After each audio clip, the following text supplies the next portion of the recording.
রোজার বাজারে এখনই সিন্ডিকেট শুরু হয়ে গেছে। খেজুরের দাম বেড়ে গেছে, ফলের দাম বেড়ে গেছে, ছোলার দাম বেড়ে গেছে, তেলের দাম বেড়ে গেছে। সারা পৃথিবীতে রমজানের সময় আসলে মুসলমান যে রাষ্ট্রগুলো আছে সেখানে সব কিছুর দাম কমিয়ে দেওয়া হয়, যাতে করে অসহায় মানুষগুলো তারা সুন্দর করে ইফতার করতে পারে। অল্প টাকার ভিতরে তারা সব কিছু কেনাকাটা করে তারা সুন্দরভাবে সাহারি করতে পারে।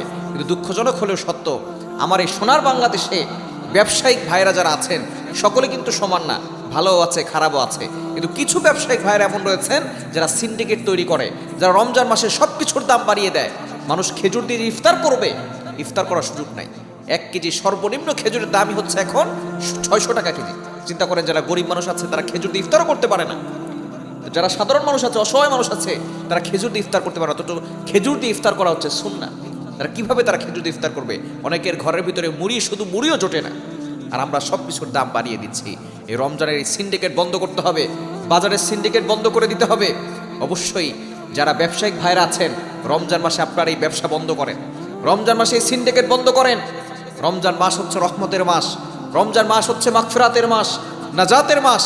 এই মাসে শয়তান বন্দী থাকলেও যারা এরকম সিন্ডিকেট করে তারা শয়তানের থেকেও বড় শয়তান, যার কারণে তারা রমজান মাসে শয়তান বন্দী থাকে ঠিক আছে, কিন্তু তাদের সিন্ডিকেট বন্ধ হয় না, তাদের ব্যবসা বন্ধ হয় না। আপনি একটু আল্লাহর জন্য হলেও সব কিছুর দাম কমিয়ে দেন। ব্যবসায়িক ভাইরা যে যেখানে আছেন, আপনি আপনার তরফ থেকে আপনি অসহায় মানুষ যারা আছে তাদের জন্য সব কিছু সহজ করে দেন। অল্প কিছু লাভ নিয়ে আপনি সেগুলো বিক্রি করেন।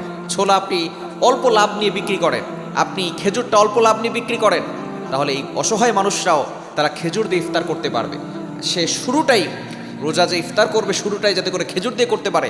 এজন্য সব সিন্ডিকেট বন্ধ করে দিয়ে আমাদের এই বাংলাদেশের মানুষরাও যাতে করে সুন্দর করে ইফতারের আয়োজন করতে পারে, সুন্দর করে সাহারির আয়োজন করতে পারে, তারাও যাতে করে সুন্দর করে রোজা রাখতে পারে, সে বিষয়ে আমাদেরকে খেয়াল রাখতে হবে। যদি আপনি এরকম ব্যবসা করেন, এবার রমজানে আপনি আল্লাহর সাথে একটা চুক্তি করবেন, সকল ব্যবসা বন্ধ করে দিয়ে আল্লাহর সাথে ব্যবসা করেন। দেখবেন অসহায় মানুষরা খুশি হলে, গরিবের মুখে হাসি ফুটালে আল্লাহ পাক রব্বুল আলামিন আপনার পরিবারে হাসি ফুটাবে।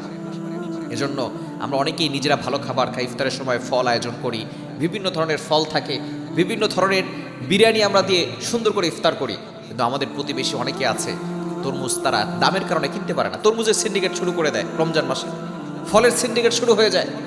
তাদেরও তরমুজ খেতে মনে চায় কিন্তু খেতে পারে না টাকার অভাবে। এজন্য আপনি একটা তরমুজ আপনার পাশে প্রতিবেশী আছে তাদেরকে দেন, কিছু ফল কিনে দেন, কিছু আপেল কিনে দেন, ছোলা খেজুর যেগুলো আছে, যেগুলো যাবতীয় জিনিসগুলো দরকার, আপনি একটা ইফতারের সুন্দর আয়োজন করে আপনি ছোট ছোট একটা প্যাকেট করে আপনার প্রতিবেশী যারা আছে তারাও যাতে করে সুন্দর করে ইফতার করতে পারে সেই ব্যবস্থা করেন।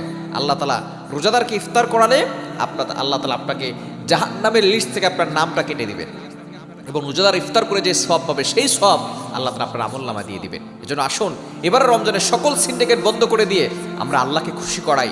আল্লাহ পাক রব্বুল আলামিনকে খুশি করাতে পারলেই দুনিয়াও সুন্দর হবে, আখিরাতও সুন্দর হবে।